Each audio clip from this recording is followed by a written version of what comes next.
Coming up on today's episode,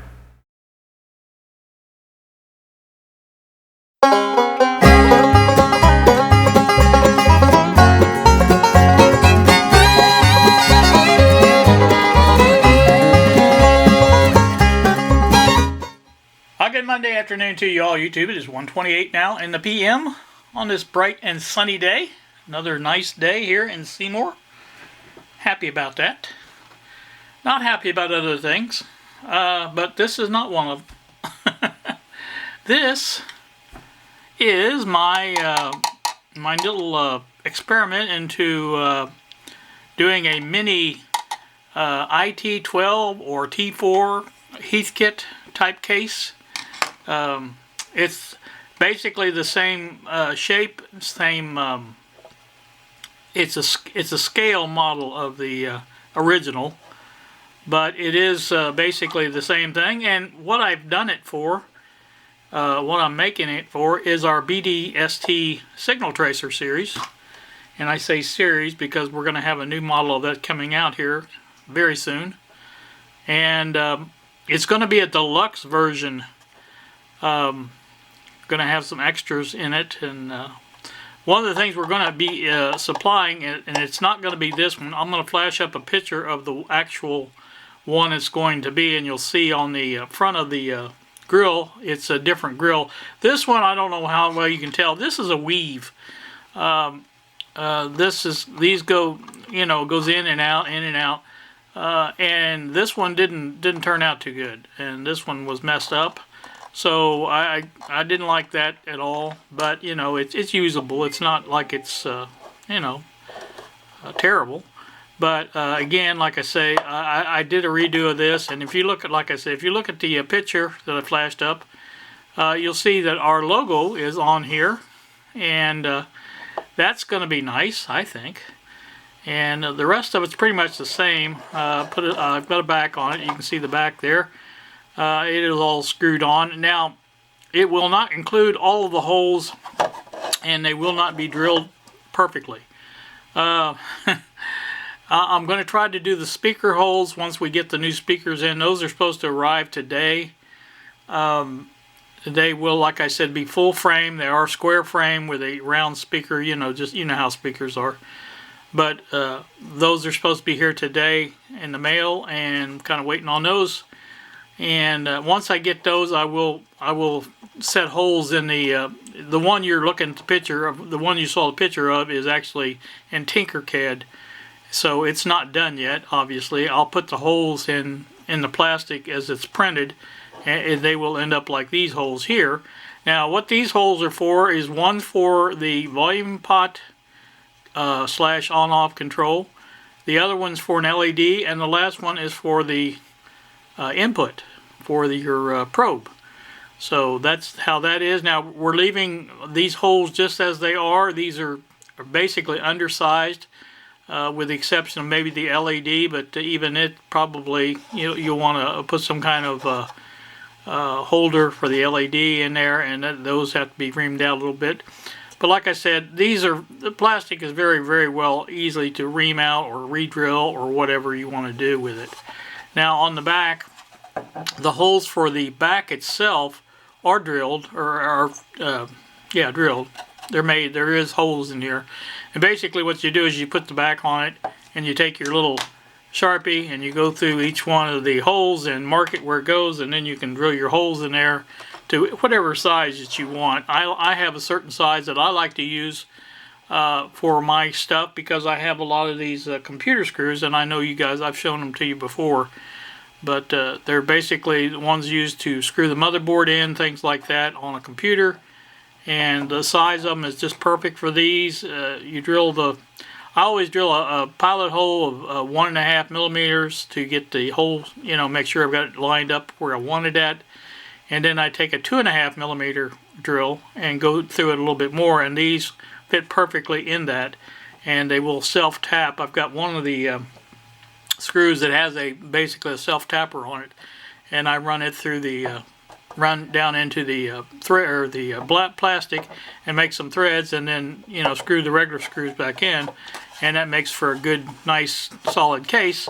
And so that's the way that's going to be. Also on the, you can't see the inside of this, but on the inside of this will be a standoffs for the mounting of the circuit board inside.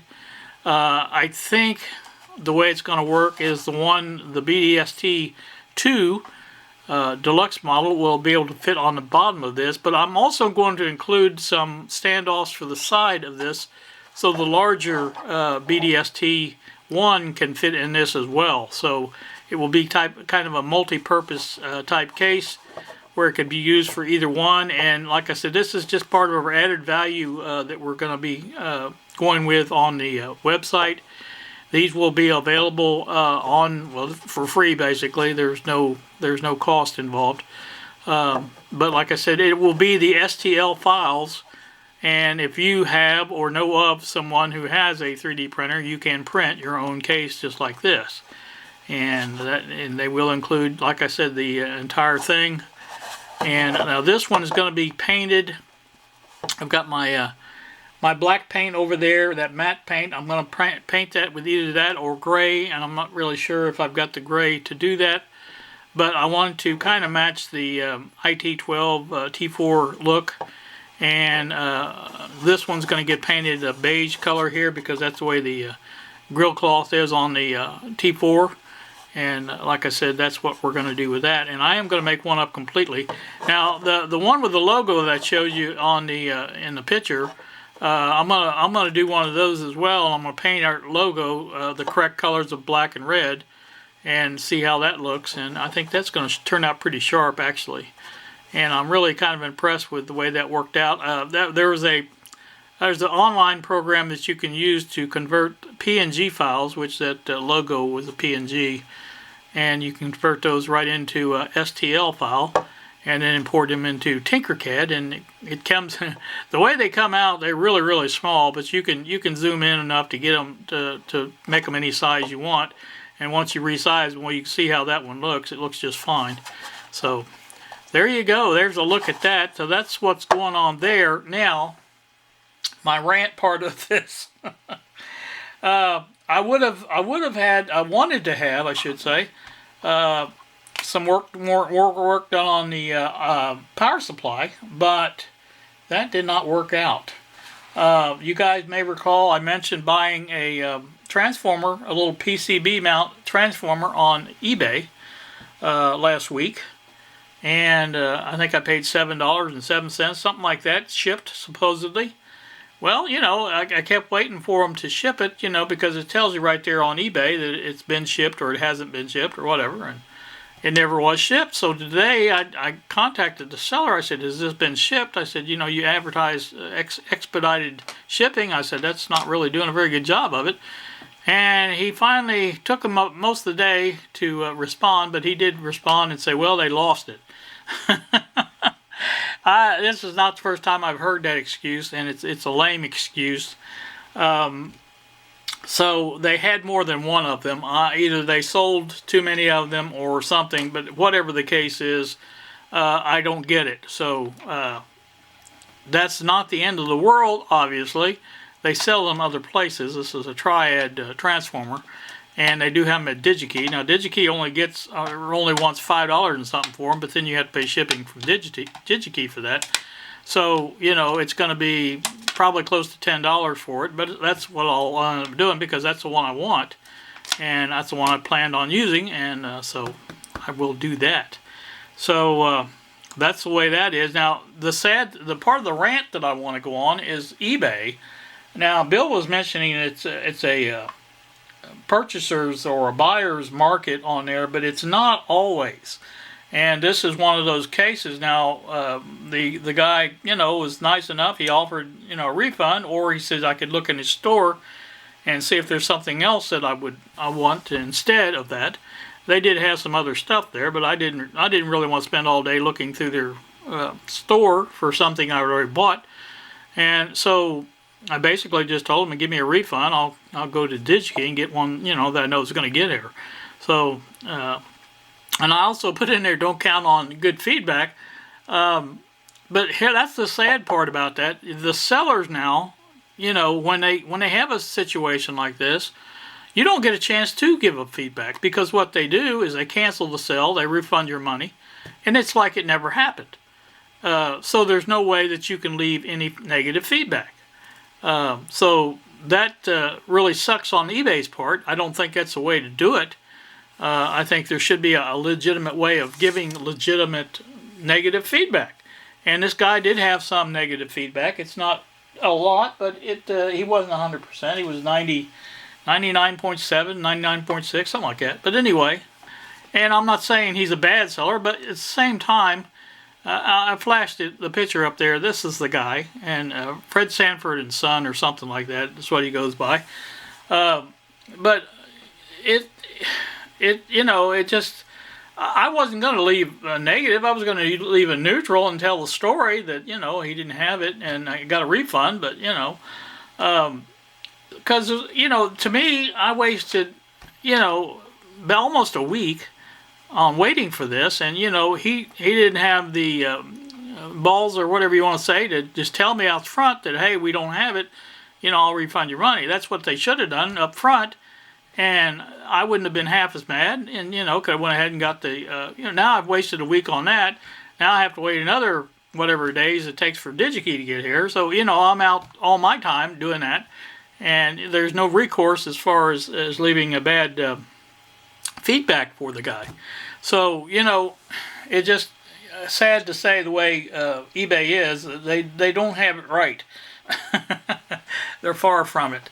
But it is what it is. I know I shouldn't be crying over spilt milk, as they say, but, I just kind of felt like doing that. But anyway, on this, that's the end of that rant. On this, I'll probably bring you along for the build on this, because I think it's kind of interesting to make these little cases up, especially when you can make them look like something else. And I think this will come out really nice. And it's not going to be obviously exactly like an IT-12 or a T4. But it will be, look kind of like it and, act like it. But it is because it is a signal tracer after all. And so that's that. Not much else going on today. This may be a short one, I think. I'm trying to think of something else I was wanting to tell you about, but I don't know what it was. Oh, yeah, the beta test kits for the Simple AM Plus have been sent out to the beta testers. Those got mailed this morning. I put the the kits together and packed them up over the weekend, and instead of leaving them in a damp mailbox overnight or whatever, I decided I'd just wait until this morning, and about 10, I think it was around 10:30, I mailed them out at the post office. And so that's the way that will go. And of course they won't go out till this evening when they pick up the mail, but like I said, they are in the post office now, and I don't know, Bob's been kind of watching them and see if they show as accepted or whatever. Usually they will show as accepted by that office, and then they show them shipped out to the main or the distribution whatever in Indianapolis or whatever later on. So that's that. So those guys will be getting their kits here before long, and hopefully we'll have if they all work out as well as ours have.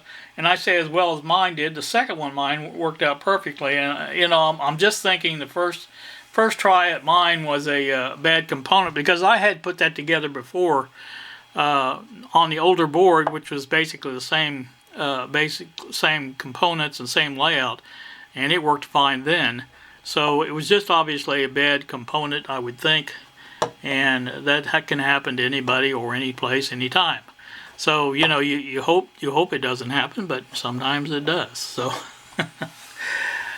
so those are going well, and like I say, everything is caught up. The ones that I was waiting for on the speakers, those got mailed out, and I believe Bob told me those were in was it San Diego? I believe it was San Diego, out for delivery today. So those got there pretty quick. USPS has been doing a pretty good job moving the mail across the country like that. Sometimes they don't do so well up close, but they do well going across the country. The speakers out of Texas, they are out for delivery, like I mentioned. Those got here fairly quick too, and so like I said, everything is working out really nice. And I did find a good way of, I don't have it here handy, but these little brown envelopes here that Bob sends me, he uses these for components and things like that. They make a perfect one for the little 45 millimeter speakers that we got last time from All Electronics. They arrived also, and that's how I sent those two out to that place, or the guy in San Diego. So they fit perfectly in here, and you can just take a piece of tape and tape it over, and like I said, that makes a good protector for the speaker. And so those worked out really good for that. And if we have more of those, I may have to buy some of those little envelope. Bob buys them by the 500, I think. But like I say, that's what's going on here. Maybe everything's going well in your world. I hope so. Looking forward to having more on this power supply. I'd like to have this power supply done and up somewhere so I can actually use it. That would be kind of nice. And but everything else is going well, I guess, as well as it can be expected. So that's about that. I was kind of excited about really excited about getting the logo on the grill there. I thought that looked pretty nice. So that's going to do me on that. After I figured out how to do that, I thought, yeah, it was the perfect place to put it, right on the grill, because I'd seen if you look up speaker grills, 3D print, you'll come up with a bunch of stuff like that, and some of them have marijuana leaves on their speaker grills, things like that. You know, I really didn't want that, but I thought, you know, it would be nice to have our logo on it. That'd be kind of nice. So there you go. That's that.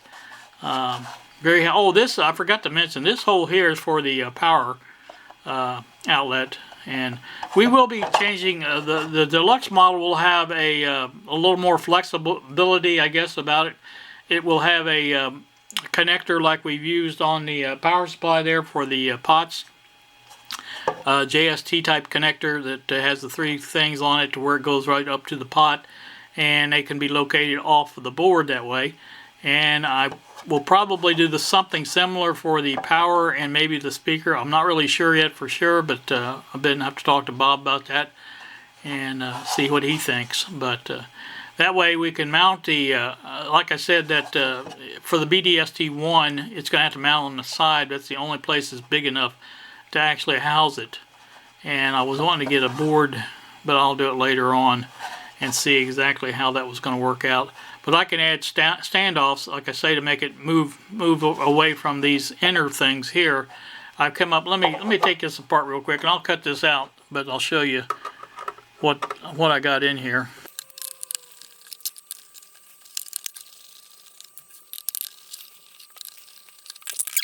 Alright, well, you can see here, these are standoffs here, but they have to be angled that way like that so they'll print without support. And you can see they printed just fine. And I made 6 of those to go around the whole thing. But I'll have similar ones on the side now coming, well, they won't be angled, but they'll come straight up out of here on the top, bottom, and probably in the middle if I can get one in there, or at least on the one side. And it's all going to depend on the size of the speakers that when we get those this afternoon. All that'll have to be done, and make sure everything will fit. But the new model, the BDST2, will fit in the bottom here. I'm pretty sure. I think there's enough room to do that. If not, I'll have to redesign the case a little bit to make it fit. But like I said, it's not a big problem. That's the great thing about 3D printers. You can just basically enlarge it or make it smaller or whatever you need to do, and everything comes out just fine. So there you go. That's a look at it. And like I say, it will work out really nice. Now, I also wanted to mention there is a possibility you can take this and give this to a plastics manufacturing firm in China or wherever, and see if they can make up a case like this at obviously they're gonna be faster and a lot more efficient at doing it, because they'll make a mold of it and do an injection type print or whatever you want to call it. And so that would be the way to go if we ever decided to actually supply the cases. As it is right now, what we're going to do is basically supply the STL files, like I said, And if somebody, if you know somebody with a printer, or if you have a printer, you can just print it up yourself. And that's kind of nice. I kind of like that. But yeah, I really like that, and I think that's perfect size for the BDST actually. I think it's great, and it could be laid that way if you wanted to. I mean, it's not a big deal one way or the other. But so there you go. That's what it looks like. All right, I've talked long enough. I can see the 20-minute mark has come, and I don't want this camera to shut off. So let me get off here. You guys have a great day. Thank you so much for watching, and we will see ya.